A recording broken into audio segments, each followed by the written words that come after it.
La vérité est que les guerres sont rarement simples. Ce sont des systèmes complexes. Des systèmes où les décisions politiques, les croyances religieuses, les intérêts stratégiques et les émotions collectives s'entrelacent.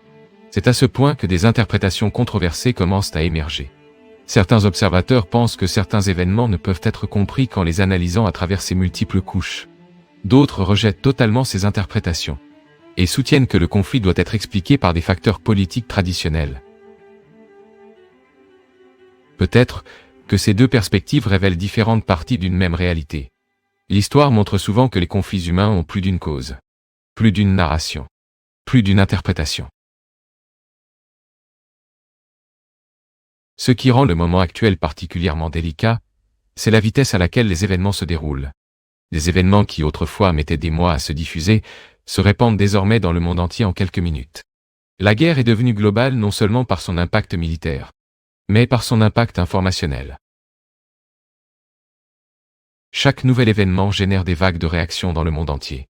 Protestations, débats politiques, pressions diplomatiques, mouvements sociaux. Et ces réactions, à leur tour, alimentent le conflit lui-même, créant un cycle difficile à interrompre. S'il existe une leçon récurrente dans l'histoire des guerres, c'est celle-ci. Les conflits restent rarement confinés à l'endroit où ils ont commencé. Ils ont tendance à s'étendre, à entraîner de nouvelles forces, de nouveaux intérêts, de nouveaux acteurs. La question qui demeure est donc profondément dérangeante. Observons-nous simplement un nouveau chapitre d'un conflit régional prolongé? Ou sommes-nous face à un processus capable de redéfinir l'équilibre global dans les décennies à venir? Tout au long de l'histoire, des conflits apparemment locaux ont déjà déclenché des transformations globales. En 1914 par exemple, l'assassinat d'un archiduc à Sarajevo semblait être un événement régional. Mais en quelques semaines, des alliances militaires ont été activées. Le résultat fut la Première Guerre mondiale. Des millions de morts. Des empires détruits. Une nouvelle carte politique pour la planète.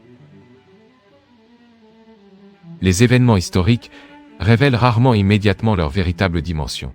Souvent, ce qui semble être un épisode isolé devient partie d'une chaîne beaucoup plus vaste d'événements. C'est pourquoi les